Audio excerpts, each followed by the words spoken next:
Good morning, students. This is my sixth lecture on matrices. This lecture is very important.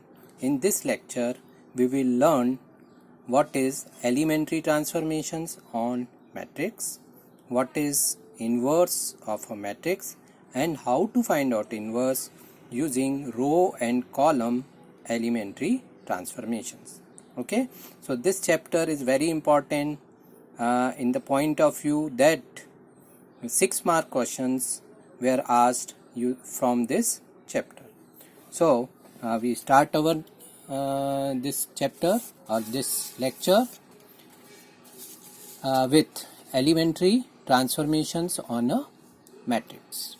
Okay, so actually there are 6 operations on a matrix which we tell that they are elementary operations और elementary transformations. Fixed operation है, उसके अलावा हमको दूसरे कोई operation नहीं करने हैं, वेल डिफाइंड ऑपरेशन. ठीक है, तो 6 ऑपरेशंस हैं, इसमें से 3 ऑपरेशंस जो हैं वो 3 ऑपरेशंस रो पे डिफाइंड है और 3 ऑपरेशंस किस पे डिफाइंड है, कॉलम पे डिफाइंड है, which are known as elementary operations और एलिमेंट्री ट्रांसफॉर्मेशंस. तो फर्स्ट ऑपरेशन है interchange of any 2 rows or columns. Okay, so in a matrix if we interchange any 2 rows, okay, interchange of ith row and jth column, if we interchange ith row with jth row, interchange of ith row and jth row, then it is denoted by ri interchanged with rj. Next, interchange of ith column and jth column, it is denoted by ci interchange with cj. Okay, so if you take matrix A as 1 2 3 4, okay, and in this matrix if you apply r1 interchange with r2, r1 interchange with r2, देखो ये r1 है 1,2, r2 क्या है 3,4, तो r1 की जगह r2 लिखना है और r2 की जगह r1 लिखना है. तो ये जो न्यू मैट्रिक्स मिलेगा वो न्यू मैट्रिक्स कौन सा होगा, 3 4 1 2. तो ये कौन सा हमने ऑपरेशन किया, इसमें ये हमने रो ऑपरेशन किया.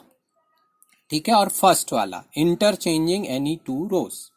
अब इसी मैट्रिक्स में अगर हम कॉलम ऑपरेशन करते हैं या कॉलम ट्रांसफॉर्मेशन करते हैं तो इसको कैसे लिखते हैं, if we apply c1 interchange with c2 on matrix A, then we will get new matrix C as 2 4 1 3.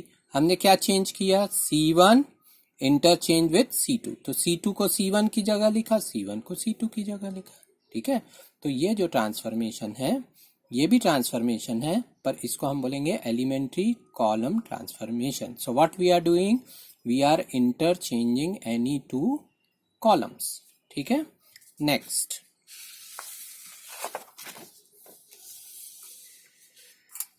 Next transformation है हमारा multiplication of elements of any row और column by a non zero constant. हम किसी भी row या फिर column में किसी नॉन जीरो कांस्टेंट से मल्टीप्लाई कर सकते हैं.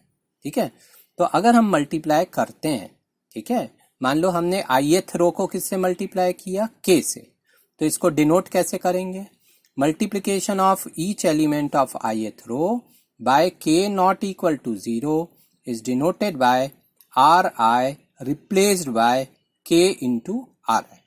ठीक है, नेक्स्ट इसी ऑपरेशन को अगर हमने कॉलम के साथ किया, ठीक है, multiplication of each elements of ith column by k not equal to 0 is denoted by ci replaced by k times ci. ये किसका साइन है, रिप्लेस्ड. ठीक है, ci replaced by k times ci. ठीक है, इसके पहले जो साइन था जिसमें डबल एरो था वो किसका साइन था, इंटरचेंज का, है ना.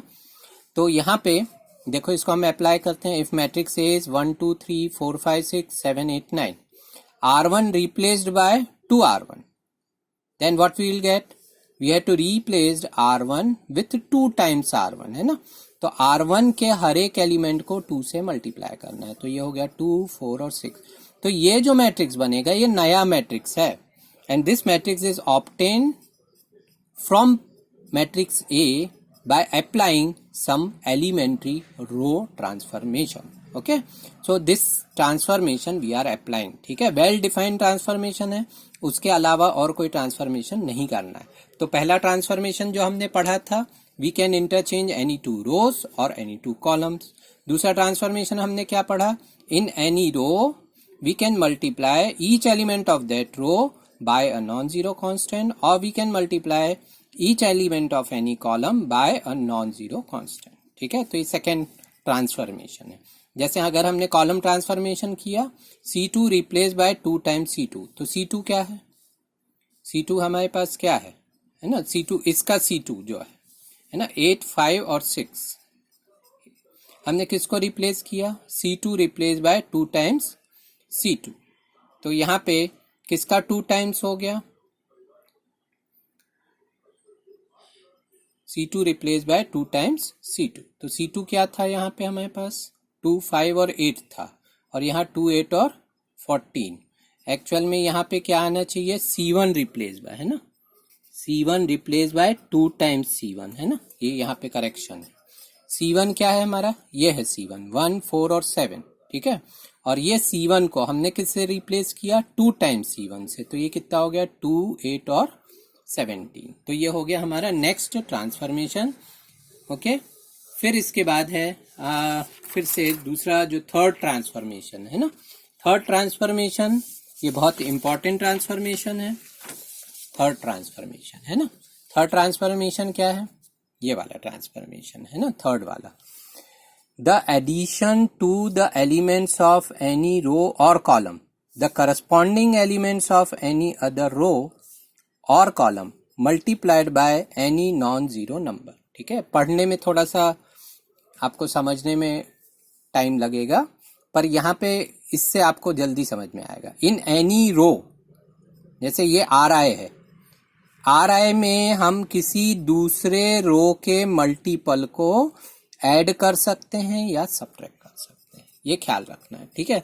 सो in any row we can add और subtract multiple of some other row. Okay, Ri replaced by Ri plus k times Rj कर दिया हमने, ठीक है। So in this transformation we add in elements of ith row k times elements of jth row, ठीक है। Similarly column में भी कर सकते हैं, Ci replaced by Ci plus k times Cj. In this transformation in ith column we add k times elements of jth column, ठीक है। तो ये हो गया थर्ड ट्रांसफॉर्मेशन, ठीक है। तो ये ख्याल रखना है, अगर हम Ci को रिप्लेस कर रहे हैं तो हमारी स्टार्टिंग Ci से होगी, Ri को रिप्लेस कर रहे हैं तो स्टार्टिंग Ri से होगी। तो Ri को रिप्लेस कर रहे हैं तो Ri में किसी दूसरे रो के मल्टीपल को ऐड करना है या सब्ट्रैक्ट करना है, ठीक है। तो अभी यहाँ पे हम देखते हैं, मैट्रिक्स A है 1, 2, 3, 4। तो हमने क्या किया, ये जो R1 है, R1 में हमने R2 का 2 टाइम्स ऐड कर दिया, तो वो कैसा कहलाएगा, R1 replace by R1 plus 2 times R2। तो R1 प्लस 2 टाइम्स R2, तो 3 का 2 टाइम्स क्या हो गया, 6। तो 1 में 6 ऐड हो गया, तो कितना आया, 7। 4 का 2 टाइम्स, ये R2 में है ना 4, तो 4 का 2 टाइम्स क्या हो गया, 8। 8 को R1 में ऐड करो तो आ गया 10। तो ये थर्ड ट्रांसफॉर्मेशन है, ठीक है। अब इसी तरीके से मैट्रिक्स A है 1, 2, 2, -1। अगर हमने इसमें अप्लाई किया C2 replace by C2 plus 2 times C1, तो ये है हमारा C2, और इसका 2 टाइम्स इसमें ऐड किया, तो इसका 2 टाइम्स क्या हो गया, 2। 2 प्लस 2 क्या हुआ, 4। इसका 2 टाइम्स क्या हुआ, 4। 4 को -1 में ऐड किया, 3। तो ये हमने किसको रिप्लेस किया, C2 को, ये C2 था ना, तो C2 को रिप्लेस किया हमने किससे, C2 में C1 का 2 टाइम्स ऐड कर दिया, ठीक है। तो जिसको रिप्लेस कर रहे हैं उसी से हमको शुरुआत करनी है, और उसमें किसी नंबर से मल्टीप्लाई नहीं करना है, वो एज इट इज रहेगा, पर उसमें दूसरे कॉलम के मल्टीपल को ऐड कर सकते हैं, ठीक है। ये ख्याल रखना हमको, ठीक है। तो ये हो गए हमारे 3 ट्रांसफॉर्मेशन। तो 3 ही ट्रांसफॉर्मेशन है, रो के 3 है और उसी तरह के कॉलम के ट्रांसफॉर्मेशन हैं, ठीक है। तो अभी नेक्स्ट जो हमारा कंसेप्ट है वो कंसेप्ट है एक रिजल्ट है, बहुत इंपॉर्टेंट रिजल्ट है। देखो इस रिजल्ट को हम यूज करेंगे इनवर्स निकालने के लिए, है ना। बहुत इंपॉर्टेंट रिजल्ट है, इस पे एमसीक्यू भी आता है, ठीक है। तो एलिमेंट्री ट्रांसफॉर्मेशन पे बेस्ड है। If A B and C are three matrices of same order such that A equals to B C, A equals to B C है। If we perform any row transformation on matrix A, ये left hand side में matrix A है ना। If you perform any row transformation on matrix A, then we have to apply the same transformation on प्रीफैक्टर, है ना। किस पे हमको apply करना है? प्रीफैक्टर पे, ठीक है। क्या अप्लाई किया हमने? लेफ्ट हैंड साइड में रो ट्रांसफॉर्मेशन को अप्लाई किया, ठीक है। तो हम यहाँ पे राइट हैंड साइड में क्या चेंज करें कि ये जो नया मैट्रिक्स बन रहा है रो ट्रांसफॉर्मेशन का, वो मैट्रिक्स इन दोनों के प्रोडक्ट के इक्वल हो जाए। तो हम अगर लेफ्ट हैंड साइड में रो ट्रांसफॉर्मेशन करते हैं तो सेम ट्रांसफॉर्मेशन अगर हम प्री फैक्टर पे करते हैं तो जो नया वाला मैट्रिक्स है सी के साथ मल्टीप्लाई होके नए ए के इक्वल हो जाएगा, ठीक है। ये ध्यान से समझोगे। If you perform any row transformation on matrix A, then we have to apply the same transformation on the prefactor, that is matrix B, so that LHS will be equal to RHS. तो C as it is रहेगा, A में रो transformation करेंगे तो B change होगा, ठीक है, प्रीफैक्टर। और इसी तरीके से रिजल्ट है, अगर A में कॉलम ट्रांसफॉर्मेशन करेंगे तो B को एज इट इज रखेंगे और सेम ट्रांसफॉर्मेशन C में करेंगे पोस्ट फैक्टर में, तो LHS इक्वल्स टू RHS रहेगा। ये रिजल्ट को बड़ा केयरफुली याद रखना है हमको कि रो ट्रांसफॉर्मेशन करते हैं तो प्री फैक्टर चेंज होता है, कॉलम ट्रांसफॉर्मेशन करते हैं तो पोस्ट फैक्टर चेंज होता है, ठीक है। अब जैसे ये एक मैट्रिक्स है 4 2 3 3, है ना, और 1 2 0 3 और 2 0 1 1। देखो इन दोनों का प्रोडक्ट करने से ये आता है, देखो मल्टीप्लाई करो, first row into first column कितना आ गया? 2 + 2 4 हो गया। फिर first row into second column, 1 into 0 0, 2 into 1 2, देखो 2 आ गया। फिर इसका A12 कैसे, A21 कैसे मिलता है? इसका सेकेंड रो और फर्स्ट कॉलम, ये हो गया 0 + 3, कितना आया? 3। फिर इसका A22 कैसे मिलता है? इसका सेकेंड रो और सेकेंड कॉलम, 0 इंटू 0 0 और 3 इंटू 1 3। तो इन दोनों का प्रोडक्ट इसके इक्वल है, ठीक है। अब हम क्या करते हैं, लेफ्ट हैंड साइड को चेंज करते हैं और कोई रो ट्रांसफॉर्मेशन करते हैं। तो देखो if you perform row transformation on left hand side, R1 replaced by R1 minus 3 times R2, then we have to perform same operation on prefactor so that the new matrix equation will be, अब देखो यहाँ पे R1 replaced by R1 minus 3 R2, तो R1 में हमने क्या किया, इसका 3 टाइम्स सब्ट्रैक्ट किया, तो इसका 3 टाइम्स कितना हो गया? 9। तो 4 - 9 कितना हो गया? देखो -5। फिर इसका 3 टाइम्स कितना है? 9। 2 - 9 कितना हो गया? -7, ठीक है। तो ये जो मैट्रिक्स है, अब हम यहाँ पे क्या चेंजेस करें कि ये जो प्रोडक्ट है वो इसके इक्वल रहे। तो ये थ्योरम का कहना क्या है रिजल्ट का, कि अगर हम यहाँ पे रो ट्रांसफॉर्मेशन करते हैं तो हमको प्री फैक्टर को चेंज करना है, तो सेम ट्रांसफॉर्मेशन प्री फैक्टर में करते हैं। देखो प्री फैक्टर क्या है? 1 2 0 3। इसमें क्या करो, R1 replace by R1 minus 3 R2, तो 1 2 ये R1 हो गया और 0 3 क्या हो गया? R2 हो गया। तो इसका 3 टाइम्स R1 में से सब्ट्रैक्ट करो, तो 1 और 3 टाइम्स 0, तो 1 ही रहेगा। और इसका 3 टाइम्स कितना हो गया? 9। 2 - 9 क्या हो गया? -7 0 3। अब देखो ये जो मैट्रिक्स है इसको एज इट इज रखा। अब तुम देखो इसको मल्टीप्लाई करो, 1 - 7 इंटू 2 1, तो कितना आ गया? 2 और -7, 2 - 7 -5 आ गया कि नहीं। फिर first row into second column, देखो 1 इंटू 0 0 और -7, देखो -7 आ गया। 0 3 इंटू 2 1 कितना आ गया? 0 + 3 3 आ गया। 0 3 इंटू 0 1 3 आ गया। तो देखो ये जो इक्वलिटी है वो एज इट इज रहती है, LHS इक्वल्स टू RHS रहता है। अगर यहाँ रो ट्रांसफॉर्मेशन करें तो सेम ट्रांसफॉर्मेशन किस में करें, प्रीफैक्टर में, ठीक है। Similarly if we perform column transformation on LHS पे अगर हम कॉलम ट्रांसफॉर्मेशन करते हैं, then we have to perform same operation on post factor, ठीक है, ये इंपॉर्टेंट है। अगर हम कॉलम ट्रांसफॉर्मेशन करते हैं, कौन सा ट्रांसफॉर्मेशन, कॉलम ट्रांसफॉर्मेशन, ठीक है, on LHS, then we have to perform same operation on post factor, ठीक है। इसमें क्या था, प्री फैक्टर चेंज करेंगे रो ट्रांसफॉर्मेशन में, पोस्ट फैक्टर चेंज करेंगे कॉलम ट्रांसफॉर्मेशन, ठीक है। तो अभी अगर हमने C1 replace by C1 plus C2, मान लो इसी मैट्रिक्स को लेते हैं ना, इसमें C1 प्लस C2 किया तो -5 और -7 ऐड किया -12 और 3 प्लस 3 ऐड किया 6, ये C1 था ना, और ये क्या था, C2। तो C1 replace by C1 plus C2, तो -5 प्लस -7 -12, 3 प्लस 3 6, देखो ये एज इट इज है। तो हमने किसको रिप्लेस किया, C1 को।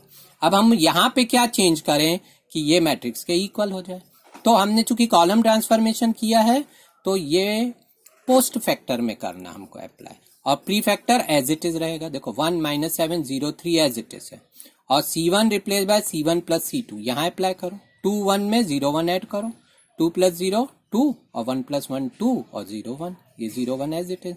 अब देखो इसको मल्टीप्लाई करो, 1 -7 इंटू 2 2, तो ये हो गया 2 और -14, देखो कितना आ गया -12। दिस मल्टीप्लाइड बाय दिस, देखो कितना आ रहा है, 1 इंटू 0 0 और -7 आ रहा है, 0 3 इंटू 2 2 6 आएगा, 0 3 मल्टीप्लाइड बाय 0 1 3 आएगा, ठीक है। तो अब ये याद रहेगा, कॉलम ट्रांसफॉर्मेशन अगर करते हैं तो पोस्ट फैक्टर चेंज होगा, रो ट्रांसफॉर्मेशन करते हैं तो प्री फैक्टर चेंज हो जाएगा, ठीक है। अब इस रिजल्ट को यूज करके हम मैट्रिक्स का इनवर्स निकालेंगे, ठीक है। तो पहले तो हम इनवर्स ऑफ अ मैट्रिक्स की डेफिनेशन देखते हैं कि इनवर्स क्या होता है मैट्रिक्स का, ठीक है। अब देखो हर एक मैट्रिक्स का इनवर्स मिलता है ऐसा नहीं है, ठीक है। तो पहले तो इनवर्स क्या होता है या इन्वर्टिबल मैट्रिक्स क्या होते हैं, ठीक है। If A is a square matrix of order m, मान लो ए स्क्वायर मैट्रिक्स है ऑर्डर m का, if we can find out if there exist another square matrix b of same order m, okay, if we can find out a matrix V which is of the same order m such that AB equal to BA, मतलब दोनों में commutative law hold कर रहा है, AB equal to BA है और product किसके equal है, I के इक्वल। I क्या कहलाता है, आइडेंटिटी मैट्रिक्स कहलाता है। Then B is said to be inverse of matrix A, तब B को A का इनवर्स बोलते हैं क्योंकि A और B का प्रोडक्ट क्या आ गया, I आ गया, और हम क्या बोलते हैं, B is equal to A inverse. Actual में B जो है A का इनवर्स है और B का इनवर्स A है, दोनों बातें होती हैं, ठीक है। In that case A is said to be invertible. Inverse of a square matrix if it exist is unique, यानी किसी भी मैट्रिक्स का इनवर्स एक ही होता है, एक से ज्यादा नहीं होते हैं, ठीक है। जैसे यहाँ पे मैट्रिक्स A है, ये मैट्रिक्स B है, अगर हम A और B को मल्टीप्लाई करते हैं, first row into first column 4 - 3, first row into second column इतना आ गया, इसको मल्टीप्लाई करते हैं तो A इंटू बी क्या आता है, I आता है। इसी तरीके से B को पहले लिखा, A को बाद में लिखा और हमने मल्टीप्लाई किया, first row into first column कितना हो गया 4 - 3, इसको पूरा सिंप्लीफाई करो तो भी क्या आता है, आइडेंटिटी मैट्रिक्स आता है। तो हमको क्या मिल रहा है, AB equal to BA equal to I, ठीक है। So A inverse is B and B inverse is A, ठीक है। तो ये हो गई हमारी इनवर्स की डेफिनेशन, ठीक है। अब हमको इनवर्स फाइंड आउट करना है, देखो ये 6 मार्क में पूछा जाता है ना, inverse of a matrix using elementary transformation, ये बहुत इंपॉर्टेंट करना है, ठीक है, कि अब मैट्रिक्स का इनवर्स कैसे निकाला जाए यूजिंग एलिमेंट्री ट्रांसफॉर्मेशन, ठीक है। तो एलिमेंट्री ट्रांसफॉर्मेशन कितने टाइप के होते हैं, 2 टाइप के होते हैं, एक तो रो ट्रांसफॉर्मेशन और एक कॉलम ट्रांसफॉर्मेशन। तो अब हम क्या करते हैं, inverse of a matrix using elementary row transformation, इसको देखते हैं। तो एलिमेंट्री रो ट्रांसफॉर्मेशन यूज करके इनवर्स कैसे निकालें। तो सबसे पहला काम क्या रहेगा, हम मैट्रिक्स ए को लिखेंगे ए इक्वल्स टू आई इंटू ए। ये ख्याल रखना है, देखो रो ट्रांसफॉर्मेशन में लिखा जाएगा ए इक्वल्स टू आई ए, और कॉलम ट्रांसफॉर्मेशन से अगर इनवर्स निकालना है तो लिखा जाएगा ए इक्वल्स टू ए आई। अब देखो आई ए और ए आई एक्चुअल में दोनों की वैल्यू तो सेम ही होती है, पर अगर हम रो ट्रांसफॉर्मेशन अप्लाई कर रहे हैं तो a इक्वल टू आई ए क्यों लिखा जाता है। अब देखो ये क्यों लिखा जाता है, क्योंकि हमको क्या अप्लाई करना है, रो ट्रांसफॉर्मेशन। और हमको मालूम है अगर हम लेफ्ट हैंड साइड में रो ट्रांसफॉर्मेशन अप्लाई करेंगे तो राइट हैंड साइड में हमको प्री फैक्टर को चेंज करना है। किसको, प्री फैक्टर। प्री फैक्टर में हमको आई को लिखना पड़ेगा, ठीक है। तो अभी हम क्या करते हैं, ये जो a है तो convert matrix A of LHS to matrix I, हम A को क्या बनाएंगे, I बनाएंगे using elementary row transformation and apply same transformation on prefactor that is I, ठीक है। As A changes to I in LHS then I changes to A inverse in prefactor of RHS। देखो ये समझोगे, हमने सबसे पहले क्या लिखा, A इक्वल टू आई ए लिखा, हमने एलिमेंट्री रो ट्रांसफॉर्मेशन अप्लाई कर करके A को कन्वर्ट कर दिया I में, और सेम ट्रांसफॉर्मेशन किस में अप्लाई कर रहे हैं हम, I में। तो I में यानी प्रीफैक्टर में, तो ये भी चेंज होता जाएगा, है ना। और ये वाला A अपनी जगह पे रहेगा, है ना, ये अपनी जगह पे रहेगा, ये I बस चेंज होगा, ठीक है। तो ये अगर I बन गया और ये अपनी जगह पे A है तो ये ऑटोमेटिकली क्या बन जाएगा, A इनवर्स बन जाएगा। क्योंकि अगर ये I है तो A को A इनवर्स से मल्टीप्लाई करने पे ही I मिलता है, ये A तो अपनी जगह पे है, तो इसका मतलब ये वाला मैट्रिक्स क्या हो जाएगा, A इनवर्स हो जाएगा, ठीक है। तो ये हो गया inverse of a matrix using elementary row transformation. अब देखो इसका एक एग्जाम्पल देखते हैं, ठीक है। जैसे मैट्रिक्स A है 1 - 1 2 3, find A inverse using elementary row transformation. तो एलिमेंट्री रो ट्रांसफॉर्मेशन अप्लाई करना है तो हम क्या लिखेंगे, A equals to I A. याद रखने के लिए आई ए को याद रखो, आइए घर में आइए, ठीक है, उसी तरीके से। तो A इक्वल्स टू आई ए, ये याद रखो। तो हमने मैट्रिक्स A को लिखा 1 - 1 2 3, और यहाँ I लिखा 1 0 0 1 इंटू A। ये वाला A एज इट इज रहेगा क्योंकि हमको इसको टच नहीं करना, हमको केवल प्री फैक्टर को चेंज करना है। तो हम A में ट्रांसफॉर्मेशन करेंगे और वो भी केवल कॉलम ट्रांसफॉर्मेशन, और इसको क्या बनाएंगे, आइडेंटिटी मैट्रिक्स। तो आइडेंटिटी मैट्रिक्स में कॉर्नर में क्या होना जरूरी है, 1 होना जरूरी है। इसमें ऑलरेडी 1 है, तो हमारा सबसे पहला काम क्या रहेगा, कॉर्नर में 1 लेके आना। फिर इस 1 को यूज करके यहाँ पे हमको क्या लाना है, 0 लाना है। तो इस 1 को यूज करके इसके नीचे 0 लाना है। तो ये है R2, ठीक है। ये कौन सी वाली रो है, R2। तो अगर हमने R2 replace by R2 - 2R1 किया तो क्या करेंगे, इसका -2 टाइम्स इसमें ऐड हो जाएगा, तो ये क्या हो जाएगा, 0। तो यहाँ पे -2 टाइम्स कितना हुआ, 2 2 + 3 कितना हो गया, 5। और सेम ऑपरेशन हमको यहाँ करना है 1 0 और 0 1 में। इसका R2 क्या है, 0 1, और इसका -2 टाइम्स इसमें ऐड कर दो, तो ये हो गया -2 और 1। तो ये हो गया हमारा पहला वाला ट्रांसफॉर्मेशन। अब देखो इसको आइडेंटिटी मैट्रिक्स हमको बनाना है, तो यहाँ पे हमको क्या लाना पड़ेगा, 5 की जगह 1 लाना पड़ेगा। तो 1 लाने के लिए हमने दूसरा ट्रांसफॉर्मेशन अप्लाई किया। कौन सा ट्रांसफॉर्मेशन था, in any row we can multiply all the elements of the row by a non zero constant. तो उसको हमने अप्लाई किया। We can multiply each element of R2 by 1/5। तो R2 रिप्लेस बाय 1/5 R2। तो ये कितना बन गया, 0, और 1/5 इंटू 5 1। तो सेम ट्रांसफॉर्मेशन यहाँ भी करोगे, -2/5 और 1/5, ये हो गया। अब देखो 1 0 और ये 1 आ गया, यहाँ पे हमको 0 की जरूरत है, तब ये आइडेंटिटी मैट्रिक्स बनेगा। तो हम इन दोनों को ऐड कर दें, है ना, R1 replace by R1 plus R2, ये कर दिया। तो देखो 1 0 0 1, ठीक है। और ऐसा आ जाएगा 1 0 0 1, और ये जब ऐड होगा तो 1 माइनस 2/5, 0 प्लस 1/5, माइनस 2/5, 1/5 इंटू ए। तो अब देखो ये हो गया 1 0 0 1 और ये वाला मैट्रिक्स इंटू ए। ये आइडेंटिटी मैट्रिक्स है और ये मैट्रिक्स ए है। तो मैट्रिक्स ए को हम किससे मल्टीप्लाई करें कि आई मिले? ए इनवर्स से। इसका मतलब ऑटोमेटिकली ये वाला मैट्रिक्स क्या हो जाएगा? ए इनवर्स हो जाएगा। ठीक है, so in this way you can find out A inverse using elementary row transformation. ठीक है, अब इसी तरीके से हमको सीखना है how to find out A inverse using elementary column transformation. ठीक है, तो अब उसकी मेथड क्या है, उसकी प्रोसेस क्या है? ठीक है, तो उसकी प्रोसेस क्या है? Inverse of a matrix using elementary column transformation. तो अभी देखो हम क्या लिखेंगे? Write A equal to A I. देखो अभी आई कहाँ आ गया? पोस्ट फैक्टर में आ गया है ना। पहले आई कहाँ था? प्री फैक्टर में। तो अगर हमको कॉलम ट्रांसफॉर्मेशन अप्लाई करना है तो आई को पोस्ट फैक्टर में लेके आओ। A equals to A I. Now change A in left hand side to I. यहाँ लेफ्ट हैंड साइड में जो ए है उसको किस में कन्वर्ट करो? आई में, using elementary column transformation.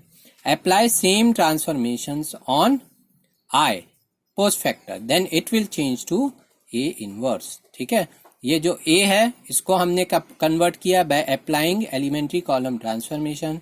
A changes to आई।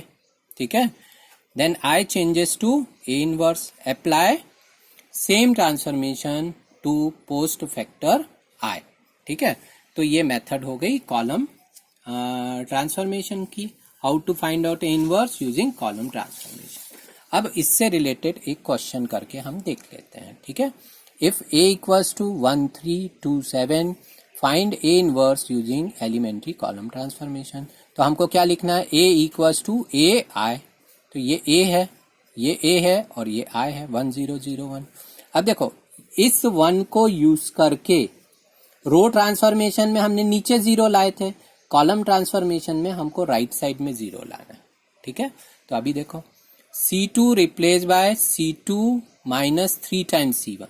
तो इसका 3 टाइम्स इसमें सब्ट्रैक्ट कर दो तो कितना आ गया? 0 आ जाएगा कि नहीं? तो यहाँ देखो C2 माइनस 3 टाइम्स C1, तो इसको -3 से मल्टीप्लाई करके ऐड करो। इसको -3 से मल्टीप्लाई करोगे तो कितना आएगा? -6, और 7 - 6 क्या आ जाएगा? 1 आ जाएगा। ठीक है, तो ये बन गया C2 minus 3 C1। Same transformation you have to apply here, है ना। C2 क्या है? 0 1, इसको -3 से मल्टीप्लाई करके इसमें ऐड करो तो ये आ जाएगा। अब ये 1 0 आ गया, अब ये 2 1 है। ठीक है, पर आइडेंटिटी मैट्रिक्स में क्या होता है? 1 0 0 1, तो इसको हमको 0 लाना है, तो इसको 0 लाना है तो हम इस 1 को यूज करेंगे इधर। कॉलम ट्रांसफॉर्मेशन में तुमको लेफ्ट में और राइट में चलना है, रो ट्रांसफॉर्मेशन में ऊपर और नीचे चलना है। इसमें लेफ्ट राइट के अलावा कहीं नहीं जाना है, ये ख्याल रखो। ठीक है, तो यहाँ हमने क्या किया? C1 replace by C1 minus 2 times C2, -2 times C2 किया तो 1 0 0 1 हो गया। और यहाँ पे C1 कितना था? 1 0, और इसका -2 टाइम्स कितना हो गया? 6 इसमें ऐड करो, ये हो गया 7। इसका -2 टाइम्स क्या हो गया? -2 इसमें ऐड करो, -2 1। तो ये हो गया identity matrix I equals to A into A inverse, तो ये हो जाएगा ए इनवर्स।